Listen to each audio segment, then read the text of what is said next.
오늘 저희가 보실 본문은 사사기 8장 22절에서 27절까지인데요. 그 중에서 저희 27절을 제가 읽도록 하겠습니다. 기드온이 그 금으로 에봇 하나를 만들어 자기의 성읍 오브라에 두었더니 온 이스라엘이 그것을 음란하게 위함으로 그것이 기드온과 그의 집에 올무가 되니라. 아멘. 여러분, 사사기는 반복과 변주로 구성된 성경입니다. 이스라엘 사람들은 우상숭배를 하고 우상숭배를 하면 하나님께서 이방인에게 이스라엘을 넘기십니다. 이방인은 이스라엘을 압제하고 이스라엘은 하나님께 다시 돌아옵니다. 이것이 기본적으로 반복되는 게 사사기죠. 하지만 단지 반복되는 것이 아니라 반복되면서 신앙이 점차 더욱 타락하는 모습을 보여줍니다. 변주하는 것이죠. 그렇게 반복하고 변주하면서 사사기는 우리의 신앙이 어디에서 망가져서 어떻게 흘러가는지를 자세하게 설명하는 성경입니다. 그러므로 우리는 사사기를 읽을 때 이전 사사들과 비교해서 그 다음 사사 시대에 어떠한 변화들이 있는지를 주의 깊게 읽어야 합니다. 그것이 하나님께서 우리에게 주목하라고 말씀하시는 구간, 장면이기 때문입니다. 기드온은 이전의 사사들과 달리 마무리를 잘 하지 못했습니다. 여러분, 우리가 온니엘, 에훗, 드보라, 바락 이런 큰 선지자, 사사들은 전쟁에 이기고 나서 마무리를 잘했어요. 마무리에 대한 언급이 없습니다. 하나님께 영광을 돌린 거죠. 그런데 기드온 때부터는 전쟁에서 이긴 이후에 말이 많습니다. 말이. 그만큼 뭔가가 잘못되었구나라고 알 수 있는 거죠. 한번 22절 보겠습니다. 22절에 이스라엘 사람들이 기드온을 찾아왔습니다. 찾아와서 이렇게 말을 하죠. 그때에 이스라엘 사람들이 기드온에게 이르되 당신이 우리를 미디안의 손에서 구원하셨으니 당신과 당신의 아들과 당신의 손자가 우리를 다스리소서 하는지라. 지금 이스라엘 사람들은 기드온에게 자신들을 다스려 달라라고 부탁하고 있습니다. 왕이 되어 달라는 이야기죠. 이스라엘은 하나님을 왕으로 모시는 신정국가입니다. 그래서 사사라고 해도 어떤 결정권을 가지고 있는 것이지 권력을 가지고 있는 직함이 아닙니다. 그런 의미에서 본다면 지금 이스라엘 사람들은 말씀을 어기고 기드온에게 자신들을 다스려 달라고 부탁하고 있는 것입니다. 그래서 기드온이 어떻게 대답하는가 하면 23절입니다. 기드온이 그들에게 이르되 내가 너희를 다스리지 아니하겠고 나의 아들도 너희를 다스리지 아니할 것이요 여호와께서 너희를 다스리시리라 하니라. 기드온은 사람들에게 이렇게 말합니다. 나는 너희를 다스리지 않을 거야. 그리고 내 자손도 너희를 다스리지 않을 거야. 하나님만 너희를 다스리실 거야. 멋진 멘트죠. 문제는 이렇게 깔끔하게 거절만 했으면 참 좋을 것 같은데 거절을 하면서 기드온이 조건을 하나 답니다. 내가 왕은 안 할 건데 이거는 해줘. 말 나온 김에 이건 해줘 라는 식이죠. 뭔가 덕지덕지 이상한 게 붙은 것입니다. 자, 24절에서 26절 한번 읽어볼까요? 24절입니다. 24절만 읽을게요. 기드온이 또 그들에게 이르되 내가 너희에게 요청할 일이 있으니 요청할 일이 있어요. 무엇냐 하면 너희는 각기 탈취한 귀고리를 내게 줄지니라 하였으니 너희들이 전리품으로 얻은 귀고리를 나한테 달라는 것입니다. 왜냐하면 여기서 이는 그들이 할 때 그들은 미디안 사람들이에요. 미디안 사람을 다른 말로 이스마엘 사람이라고 합니다. 그래서 이스마엘 사람들이므로 금 귀고리가 있었음이라. 전리품을 달라고 하는 거죠. 전리품을 자그마치 얼마나 얻었냐 하면 기드온이 이렇게 달라고 하니까 사람들이 기꺼이 줍니다. 이스라엘 백성들이 기꺼이 줬는데 그 무게가 1700세겔이었다라고 이야기합니다. 여러분, 1700세겔은 20kg입니다. 20kg. 약 20kg 정도. 골드바 하나가 1kg죠. 골드바 하나가 1kg인데 그 1kg가 한 7,500만 원 정도 하더라고요. 제가 검색해 보니까. 그러니까 지금 기드온이 얼마를 받은 거예요? 약 한 15억 정도를 받은 거죠. 약 한 15억 정도. 물론 화폐를 원해서는 아니었고 기드온은 그걸 가지고 옷을 만듭니다. 옷을. 에봇이라는 걸 만들어요. 에봇은 대제사장이 입는 옷입니다. 여러분 생각해 보세요. 금으로 20kg짜리 옷을 만들었으니까 그거는 사람이 입고 다니는 옷일까요? 전시하는 용일까요? 전시하는 용이죠. 20kg를 입진 않을 거 아니에요. 20kg를 입진 않아요, 여러분. 그게 군대가 아니면 그렇게 입지 않습니다. 그래서 지금 기드온은 금으로 만든 에봇을 만들어서 자기 성읍에 뒀어요. 이걸 보면서 자기를 기념하라는 거죠, 사실은. 기드온이 대놓고 얘기한 건 아니에요. 하지만 에봇을 하나님을 모시는 곳에 갖다 놓음으로써 뭐라는 거예요? 이걸 보고 하나님을 예배하라고 말하고 있는 것입니다.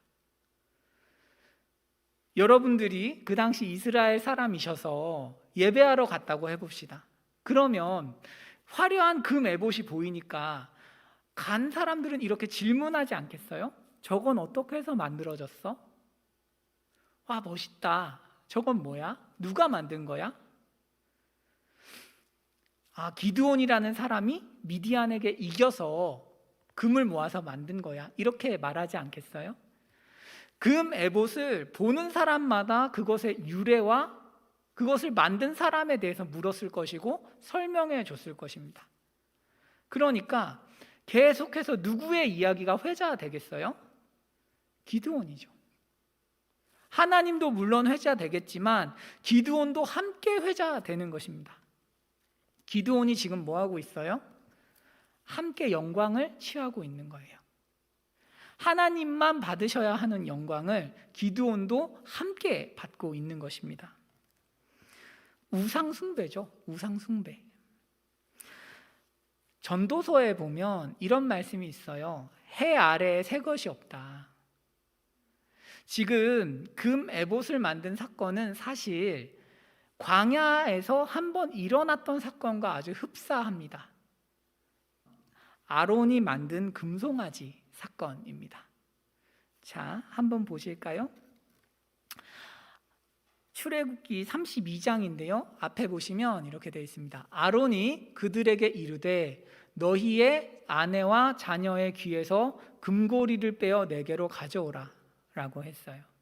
여기에서 금고리라는 단어는 지금 사사기에서 쓰인 금귀고리라는 단어와 같아요. 이게 뭘 의미하냐 하면 아론이 지금 금고리를 빼서 모아서 금송아지를 만든 사건을 그대로 기드온이 재현했다는 의미입니다.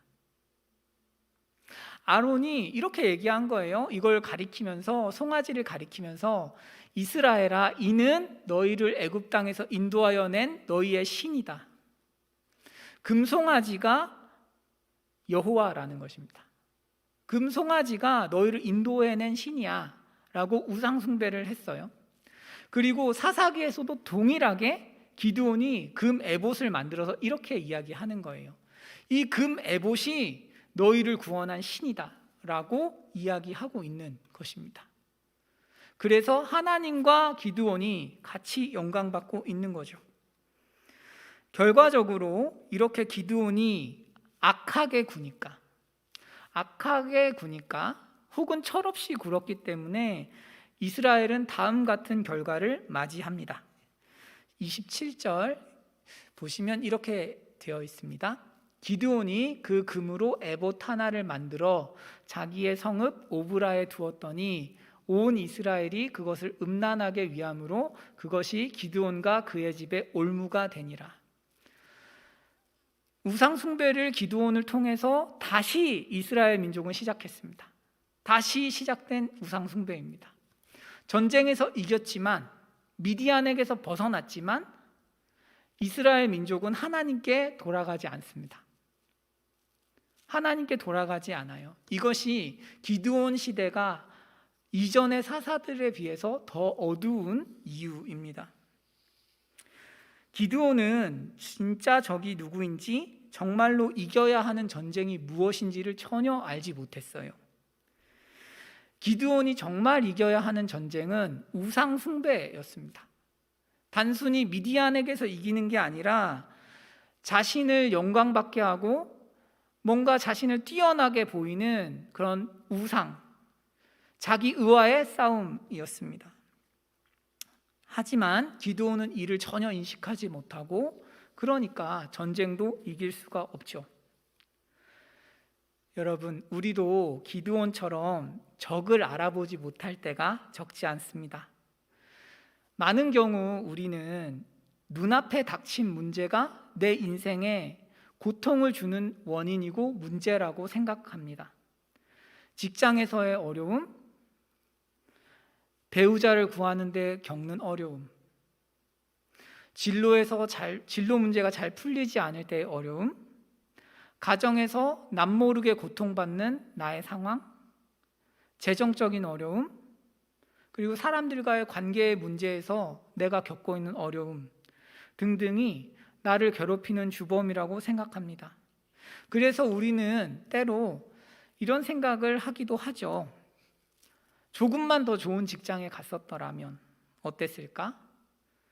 내가 이 사람이 아니라 다른 사람을 만났으면 어땠을까? 더 좋은 학교에 갔었으면 어땠을까? 조금 부모님이 부자라서 나에게 더 많은 걸 줄 수 있었다면 내 인생은 훨씬 좋지 않았을까? 왜 우리 가정은 가난한데 화목하지 못하기까지 할까? 여러 가지 고민을 하죠. 그리고 할 수 있을 만한 고민입니다. 하지만 성경은 그런 것들이 진짜 문제가 아니다라고 가르칩니다. 문제예요. 미디안처럼 우리를 괴롭히는 문제입니다. 삶의 어려움은 진짜 어려운 거예요. 그걸 우습게 이야기할 수 없지만 성경이 말하는 것은 그것보다 훨씬 더 본질적인, 인간이 정말 온 심혈을 기울여서 이겨야만 하는 전쟁이 있다고 가르칩니다. 그것이 우상 숭배입니다. 자기 자신을 예배하는 것이라고 가르칩니다. 기드온 시대에 미디안보다 더욱 힘을 써서 물리쳐야 하는 적은 우상 숭배였습니다. 하지만 보이지 않는 적에게 기드온은 완전히 패배했고, 그 결과 이스라엘 공동체는 한 발자국도 전진하지 못했습니다. 이스라엘 공동체가 한 발자국도 전진하지 못했다는 사실을 어떻게 알 수 있을까요? 그냥 제 해석일까요? 아닙니다. 성경은 기드온이 살았던 동네 오브라라는 지명을 통해서 기드온이 결국 아무것도 성취하지 못했다는 것을 설명합니다. 여러분, 오브라라는 단어는 황폐한 사막이라는 의미입니다. 사막이에요, 사막, 광야, 이런 뜻입니다. 본래 하나님께서는 오브라에서 기드온을 부르셨습니다. 기드온을 부르신 곳이 오브라였어요. 다음 보실까요? 사사기 6장 11절 말씀. 여호와의 사자가 아비에셀 사람 요아스에게 속한 오브라에 이르러 상수리 나무 아래에 앉으니라. 하나님께서 우상 숭배가 가득해서 황폐한 땅 오브라에 찾아오셨습니다. 그리고 그곳에서 기드온을 부르셨어요. 하나님께서는 기드온에게 너희 아비의 집에 있는 바알의 제단을 헐고 여호와의 제단을 수축하라고 말씀하셨습니다. 기드온은 그렇게 했습니다. 그 이후에 이 이야기에서 오브라라는 단어는 나오지 않습니다. 굳이 이 이야기를 하고 싶으면, 이 지명을 언급하고 싶으면 그 성읍이라고만 이야기합니다. 오브라라는 단어가 사라졌어요. 무슨 얘기냐 하면 우상 숭배를 마치고 더 이상 우상 숭배를 하지 않는 곳은 하나님 보시기에 황폐한 곳이 아니라는 의미입니다.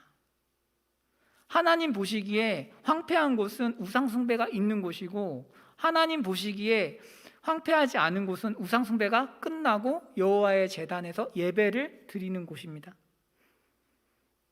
하지만 오늘 본문에서 기드온이 금으로 에봇을 만들자마자 오브라가 다시 등장합니다.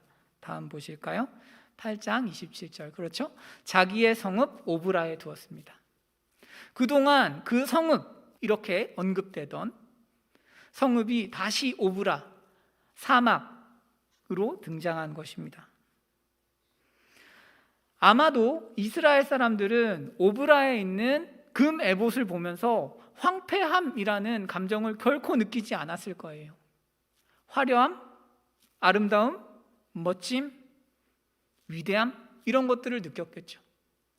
하지만 하나님께서는 그것을 보시면서 황폐하다고 말씀하십니다. 설령 더 이상 미디안이 이스라엘을 압제하지 않더라도 우상을 숭배하는 곳은 황폐한 곳입니다. 여러분, 그러면 우리는 지금 어디에 있습니까? 오브라? 아니면 하나님의 성읍? 둘 중 하나에 있어요. 한번 지금부터 제가 말씀을 드릴 테니까 점검을 해보시면 좋겠습니다. 여러분, 하나님의 말씀이 믿어지십니까? 하나님의 말씀의 매력을 느끼시나요? 설교 시간에, 예배 시간에 듣는 하나님의 말씀이 옳고 내가 평소에 듣는 세상의 말이 틀렸다고 생각하시나요? 그렇다면 여러분은 성읍에 있는 것입니다. 하나님의 성읍에 머물고 계신 거예요. 황폐한 곳이 아닙니다.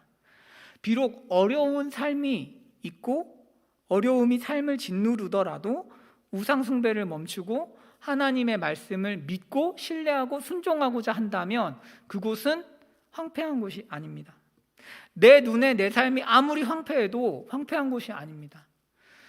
기드온이 미디안을 몰아내기 전에 이미 오브라는 그 성읍이었습니다. 하지만 하나님의 말씀이 믿어지지 않으신다면, 또 하나님의 말씀의 매력을 느끼지 못하신다면, 예배 시간에 듣는 하나님의 말씀은 가볍게 느껴지고 말도 안 되는 소리라고 생각되는 반면, 세상에서 내가 보는 것들은 맞다고 생각된다면 황폐한 곳입니다. 그곳이 황폐한 곳이에요. 그 어떤 화려한 것들로 삶을 둘렀더라도 하나님 말씀에 더 이상 순종하지 않고 우상 숭배를 시작했다면 삶은 황폐한 것이고 곧 황폐해집니다. 여러분, 그렇다면 지금 우리는 어디에 있습니까? 결국 기드온 이야기는 간단해요. 오브라에서 시작해서 오브라로 끝났습니다. 하나님이 베푸신 은혜가 사라지고 오브라만 남은 거예요. 그 중간에 엄청난 승리가 있고 순종이 있고 많은 것들이 있었지만 아무 의미가 없는 것입니다. 기드온은 시대를 돌려놓지 못한 것입니다. 이런 기드온 이야기를 예사 이야기로 들으면 안 되겠습니다. 우리 주위에도 하나님의 수많은 은혜를 경험하고도 여전히 오브라에 머무는 사람들이 참 많기 때문에 그래요. 저희 첫째 누나는 수학학원 강사예요. 수학 강사. 여러분, 이 나라에서 수학학원 강사가 갈 수 있는 학원 중에 제일 좋은 학원 중 하나가 메가스터디예요. 여러분들도 들어보셨죠? 메가스터디. 메가스터디에 가든지 아니면 대치동에서 큰 학원에 들어가든지 이 정도가 좋은 커리어예요. 작년 말에 저희 누나가 저한테 전화를 참 많이 했어요. 당시에 누나가 서초 메가스터디에 가서 근무를 하고 싶은데 지원을 할까 말까 그것 때문에 저한테 전화를 많이 했었습니다. 지원을 했다가 떨어지면 쪽팔리기도 하고 또 다른 곳에 좋은 기회를 놓치기도 하니까 서초 메가스터디에 지원은 하고 싶은데 고민이 되는 거죠. 당시 학원은 자리가 없었어요. 여러분들도 요새 취업하시려면 자리 없잖아요. 수학이라는 과목에서 수업 시수가 다 정해져 있고 누가 나가야 강사 자리가 생기는 건데 좋은 학원은 자리가 안 나요. 당연히 나가지 않겠죠. 그래서 누나가 걱정이 많은 것입니다. 그때 이제 저랑 대화하면서 제가 누나한테 뭐라고 말씀을 드렸는가 하면 당시 누나가 참 예수님을 잘 믿을 때였어요. 그래서 제가 이렇게 말씀을 드렸어요. 하나님께서는 없는 자리도 만들 수 있다. 그러니까 그냥 지원을 해. 누나를 위해서 하나님께서 한 자리 만드는 거 아무것도 아니야. 그랬더니 어떻게 됐을까요? 그 학원 원장이 누나를 보고 마음에 들어서 수업 시수를 다 조정해서 없는 자리를 만들었어요. 아무도 나가지 않았고 누나가 뽑혔습니다. 하나님 말씀 그대로 됐죠. 그러면 하나님께 영광을 돌려야 될 것 같잖아요. 하지만 그렇지는 않더라고요. 얼마 후에 저희 이제 형제들 단톡방이 있어요. 그곳에 누나가 막 그런 얘기를 하시는 거예요. 야, 여기 들어간 게 얼마나 대단한 일인 줄 사람들이 알아야 할 텐데. 그러면서 자기 자랑을 계속 하는 거였어요. 그래서 제가 그냥 대답 안 했습니다. 할 말이 없어가지고. 그렇다고 잘했어 이러기도 그렇고 어떻게 순식간에 저렇게 건방질일까 이런 생각을 하면서 그냥 말 안 했어요. 그런데 서초 메가스터디가 금에봇이 된 거죠. 그래서 누나는 다시 오브라로 돌아갔습니다. 여전히 삶에서 풀리지 않는 수많은 문제들 때문에 고통하고 있습니다. 우상 숭배를 하는 이상 어디에 있든지 상관이 없어요. 하나님 나라의 가치대로 살지 않으면 어차피 아무 의미가 없어요. 삶의 형태나 모양 또 누리는 수준이 조금 다를 수는 있겠지만 죄라는 거대한 힘 앞에서 인간이 너무 무력하기 때문에 한 발자국도 인생의 본질적인 고민과 어려움에서는 나아갈 수가 없는 것입니다.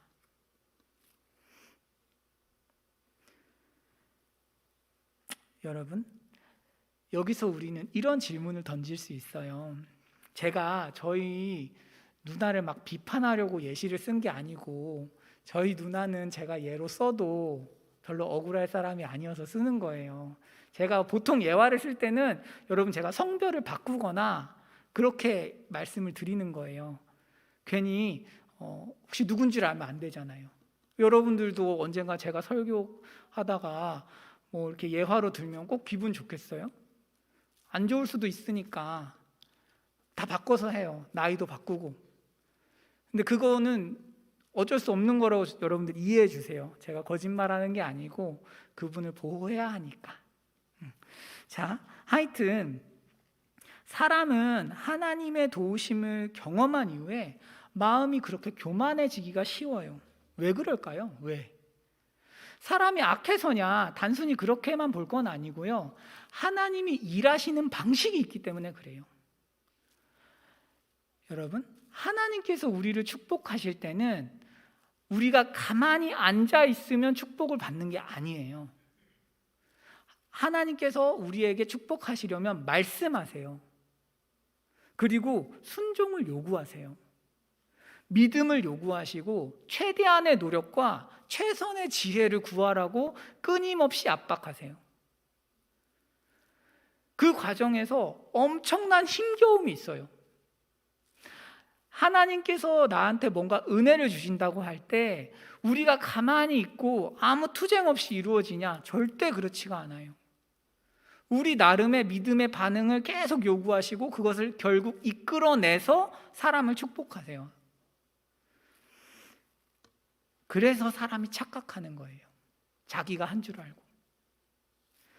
여러분, 기드온을 생각해 보십시다.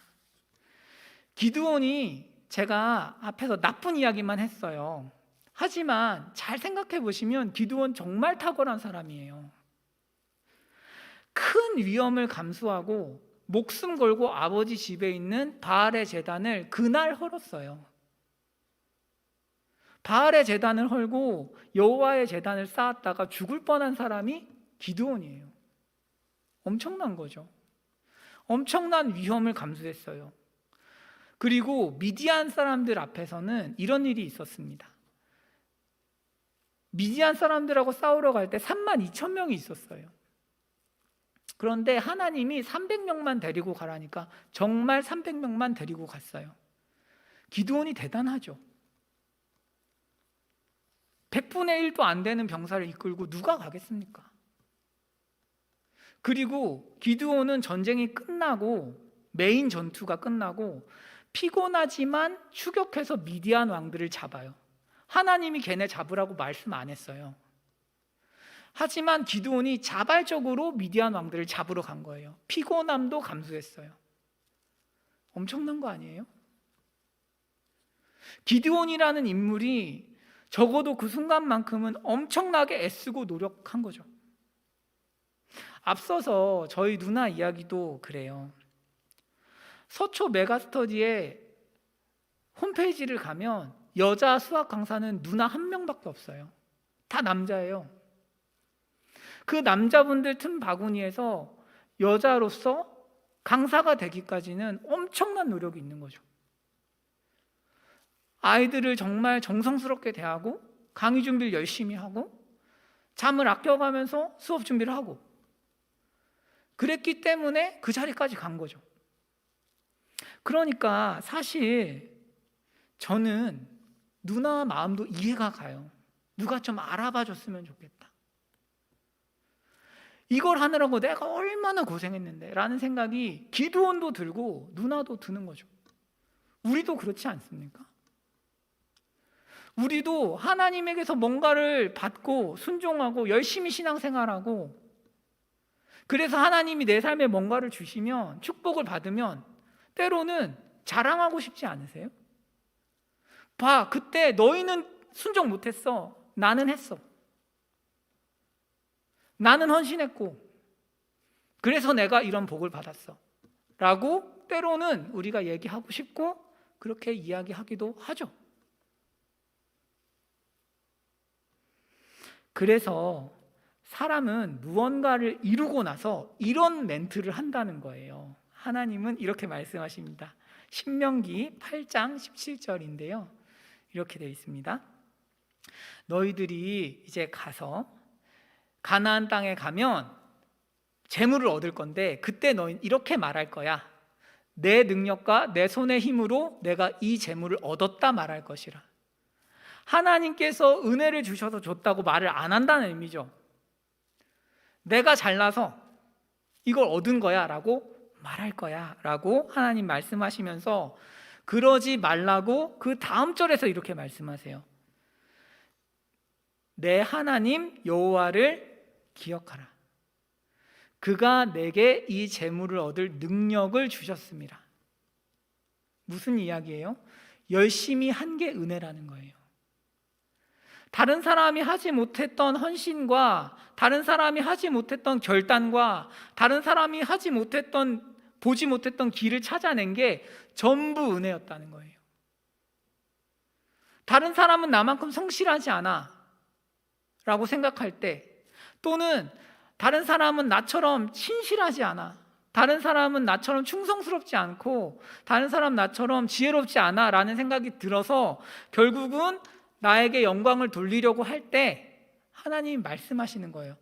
그렇게 한 게 하나님이라는 거죠. 내가 너에게 충성스러울 수 있는 마음과 소원과 의지를 줬고 내가 너에게 성실함을 주었고 지혜를 줬다. 그러니까 자랑하지 마라. 이런 사람이 성경에 있을까요?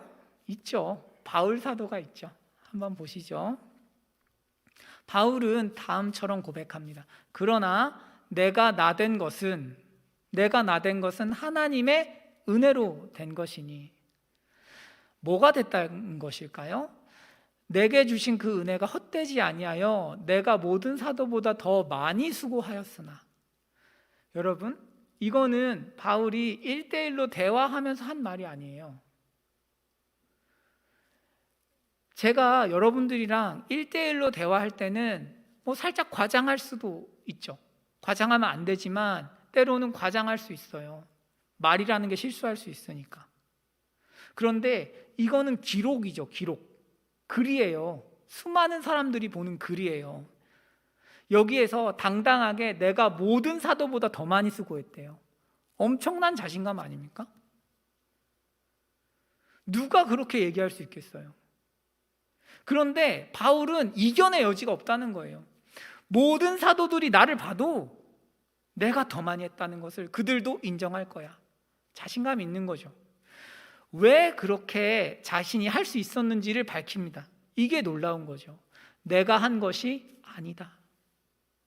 누가 했어요? 오직 나와 함께 하신 하나님의 은혜였다. 이거죠. 바울은 엄청난 열심을 가지고 사역했습니다. 그리고 그 결과 정말 많은 교회를 개척할 수 있었어요. 또한 교회를 단순히 많이 개척한 것이 아니라 수많은 열매들을 거둘 수 있었습니다. 그런데 바울은 그 공로를 하나님의 은혜에 돌리고 있는 거죠. 바울이 그토록 성실하게 기도하고 말씀 가르치고 위험 앞에서도 담대하고 죽음을 무릅쓰면서까지도 하나님 일을 할 수 있었던 이유는 바울이 그런 사람이어서가 아니었어요. 하나님이 그를 그렇게 만드신 거였다는 거죠. 바울이 순종했지만 순종하게 만드신 분이 하나님이었다는 이야기입니다. 여러분 보세요. 은혜를 기억하고 하나님 앞에서 겸손한 사람은 바울입니다. 은혜를 기억하지 못하고 교만했던 사람은 기드온이에요. 이 두 사람의 삶에 큰 차이가 있죠. 기드온은 한 번 쓰임받고 끝났어요. 2번 다시 쓰임받지 못해요. 그뿐만 아니라 그 후에도 계속 나쁜 영향을 미치죠. 자손들에게. 기드온의 70 아들이 다 죽어요. 요담을 제외하고. 우상 숭배 때문에. 기드온은 후손에게 나쁜 영향을 미쳤어요. 자기 시간을 넘어서 교만한 대가를 치렀습니다. 반대로 바울은 어때요?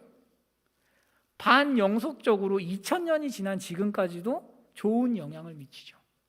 하나님께서 어떤 사람을 쓰시잖아요. 지속적으로 쓰는 게 핵심이에요. 한 번 쓰임 받고 내 인생에 빛나는 무슨 화양연화라고 하나요? 그런 시즌이 있으면 좋다. 그런 게 아니에요. 하나님 나라는. 내가 하나님 나라에서 쓰임 받는다는 것은 지속적으로 꾸준히 그 경주를 성실하게 한다는 것을 의미해요. 여러분도 저도 우리 모두 그렇게 달려갈 수 있으면 좋겠어요. 하지만 이제 이것만 보고 마칠게요. 인간은 문제가 있어요. 우리는 바울보다는 기드온에 가깝다는 문제죠. 모든 것이 하나님의 은혜로 주어졌지만 인간은 자신이 최대한으로 노력하고 위험을 감수해서 이룬 업적들을 자랑하고 인정받으려는 욕망을 포기하기 어려워합니다. 그 욕망을 꺾어야만 우리가 기드온이 아니라 바울처럼 하나님께 나의 나됨은 하나님의 은혜였다고 고백할 수 있는데, 어떻게 하면 우리가 죄된 욕망을 꺾을 수 있을까요? 이 말씀 보고 마치도록 할게요. 다음 보실게요. 레위기 24장 3절인데 이렇게 되어 있습니다. 아론은 회막안 증거궤 휘장 밖에서 저녁부터 아침까지 여호와 앞에 항상 등잔불을 정리할지니 이는 너희 대대로 지킬 영원한 규례라. 아론은 뭘 하냐 하면 등잔불을 정리하는 역할을 해요. 등잔불을 열심히 정리를 해야 돼요. 이게 무슨 의미냐면 여러분 영상을 한번 보여드릴게요. 바탕화면에 등잔대라고 제가 영상이 있거든요. 예, 그거를 좀 틀어주시면 감사하겠습니다. 제가 PPT에 넣었어야 되는데 깜빡하고 넣지를 못했어요. 한번 영상 보실게요.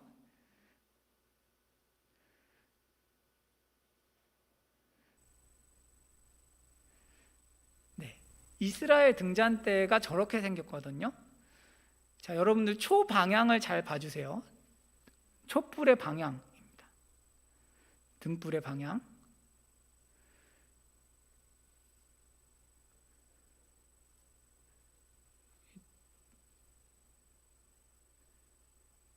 뭐 잘 보이시나요? 등불의 방향이 조금 독특한 거 보이세요?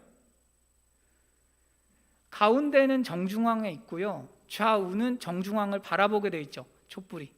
보이시죠? 네, 여기까지. 자, 이게 뭘 의미하냐면 예수님을 바라보는 성도들을 형상화한 거예요.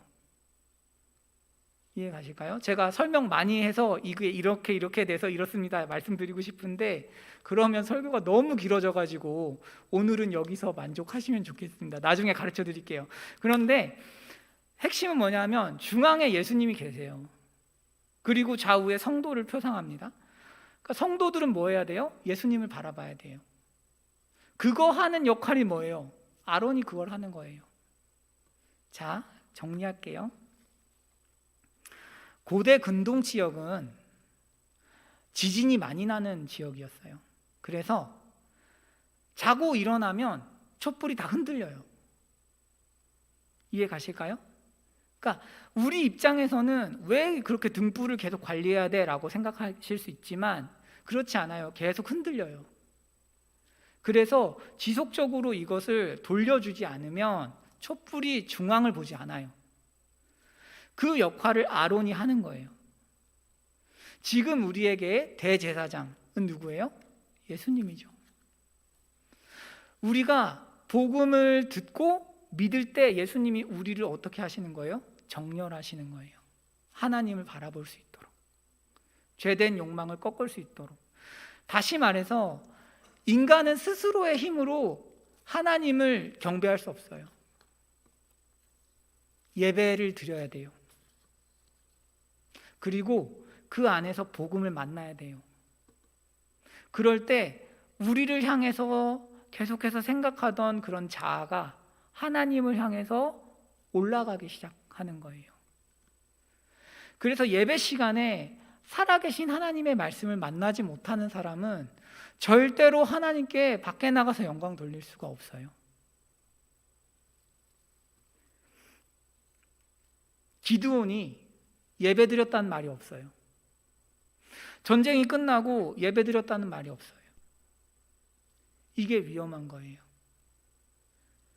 기드온이 만약 예배를 제대로 드렸다면 그러지 않았을 거예요. 여러분, 우리가 예배에 와서 하나님을 계속, 하나님 말씀 앞에 계속 서 있으면 좋겠어요. 하나님이 나를 얼마나 사랑하시는지, 나의 수많은 죄악과 모순, 인간이니까 모순이 있어요. 이런저런 욕망들이 있고, 다른 사람은 비판하지만 정작 자신도 엉망인 그런 모습들도 있고, 자기 의도 있고, 조금이라도 잘나려고 노력하고, 누가 나 인정 안 해주면 화가 나고 섭섭하고, 그런 생각을 하는 게 너무 당연하지만 예배를 드릴 때 하나님께서 우리에게 말씀하시는 거예요. 사랑하는 자녀야, 내가 너를 위해서 독생자를 주었고 너의 삶을 책임질 거야. 나를 믿어. 우리는 때로는 세상 때문에 너무 초라한 거예요. 내 인생을 과연 내가 제대로 살 수 있을까? 내 성실과 노력으로 이만큼까지 왔는데 이거 너무 별 볼 일 없는 거예요. 그런데 하나님께서 예배 시간마다 말씀하시죠. 내가 너를 사랑해. 내가 너를 반드시 축복할 거야. 그럴 때 우리 영혼이 점점 하나님을 바라보게 되는 거죠. 신앙에서 구원은 나를 바라보는 시선에서의 구원이기도 해요. 우리는 계속 자기 자신을 보거든요. 오늘 나 뭐 했지? 오늘 나 죄지었나? 저 사람 보면서 안 좋은 생각했는데 이번 주는 정말 최악이었어. 계속 자기 생각을 하면서 힘들어하는 게 인간이지만 그 시선을 올리는 게 예배예요. 그런 너를 하나님이 사랑하셔. 결코 예수 안에서 정죄함이 없어. 내가 너를 너무 사랑해. 하나님께서 끊임없이 말씀하시고 보이지 않는 영원한 것들을 말씀해 주심으로써 우리의 마음을 올리시는 거죠. 여러분, 이 원리를 저에게 적용하면 어떨까요? 저는 말씀으로 여러분들을 양육하고 있어요. 그래서 저는 누군가 제가 전한 말씀을 듣고 순종하거나 삶의 변화를 일으키는 모습을 보면 참 기뻐요. 그리고 예배에 큰 은혜가 있으면 행복해요. 그럴 때마다 저는 하나님을 기억하려고 애씁니다. 원래 제가 죄인에 불과했다는 사실을 기억하고 삶에서 일어나는 모든 선한 것들이 내 노력이 아니라 하나님의 은혜로 주어졌다는 것을 기억합니다. 지금 컴퓨터에서 소리 나는 것 좀 뮤트 해주시겠어요? 옆에서 살짝 소리 나는 것 같아요. 네. 여러분, 은혜로 구원을 받았어요. 모든 일도 은혜로 받는 거예요. 인간의 가장 큰 과제는 구원이에요. 영생이에요. 하나님이 주실 수 있는 것 중에 제일 큰 게 영생이에요. 그러니까 우리가 생각하고 고민하는 다른 것들도 전부 다 선물로 주세요. 구원이 선물이었듯이 우리에게 다 선물로 주시는 거죠. 이것을 기억하는 것입니다. 제가 어떻다는 얘기를 말씀드리려는 게 아니라 저는 월요일부터 금요일까지 여러분 눈에 안 보이잖아요. 그런데 저 열심히 해요. 저 성실해요. 정말 열심히 기도해요. 열심히 기도하고 성경을 성실하게 읽어요. 설교 준비 열심히 해요. 책 많이 봐요. 하루 종일 그것만 해요. 그러면 여러분들 11시에 만나요. 제가 이렇게 생각을 하면 정신이 나간 거예요. 그러니까 무슨 얘기냐면 그 모든 게 하나님 은혜라는 거예요. 제가 열심히 할 수 있는 이유는 제가 그런 사람이라서가 아니고 하나님이 은혜를 많이 주셨기 때문이에요. 저는 그렇게 성실한 사람이 아니었거든요. 하나님이랑 조금씩 동행하면서 조금씩 은혜를 받아서 사람이 변한 거죠. 지금도 만약에 하나님의 법을 조금만 어기고 하나님을 멀리하면 금세 저는 중독 증상을 보일 거예요. 이 능력은 제 힘으로 얻을 수 있는 게 아니거든요. 여러분들이 직장에 가셔서 열심히 할 수 있는 이유도 하나님의 능력이에요. 우리 삶에서 이번 주에 맡은 일들을 그러니까 해내셨을 때 예수님의 십자가를 기억하고 하나님께 의도적으로 감사하는 한 주가 되시면 좋겠어요. 오늘 내가 싫어하는 저분에게 혹은 나를 싫어하는 저분에게 성질 내지 않았어. 퉁명스럽게 대하지 않았고 나는 친절하게 대했어. 이것은 하나님 은혜야. 직장에서 열심히 일하셨다면 이렇게 고백해 보시는 것도 좋을 것 같아요. 오늘 직장에서 평소보다 더 열심히 일했고 지혜롭게 일했어. 하나님 은혜였다. 감사하다.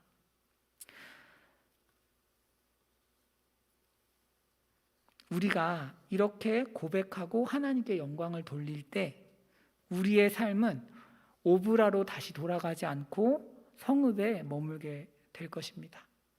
그래서 이 진정한 싸움을 이겨서 우상숭배를 끝내고 하나님을 사랑하게 되죠.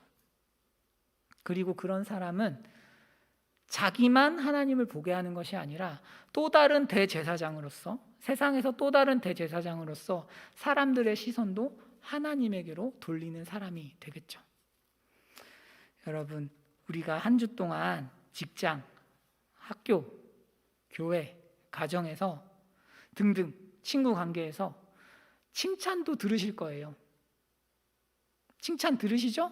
칭찬 들으실 텐데 가능하다면 우리를 칭찬하시는 분께 하나님의 은혜였다고 고백할 수 있으면 좋겠어요. 그것이 너무 부끄럽고 어려우시다면 그분과의 만남 이후에 꼭 하나님께 감사하다고 고백해 보시면 좋겠어요. 혼자서라도 하나님 감사합니다. 저는 이런 사람이 아닌데 하나님이 은혜를 주셨군요. 라고 혼자서라도, 그리고 관계가 조금 가까우면 실제로 말씀을 해보시는 그런 은혜가 있길 바랍니다. 기도하겠습니다.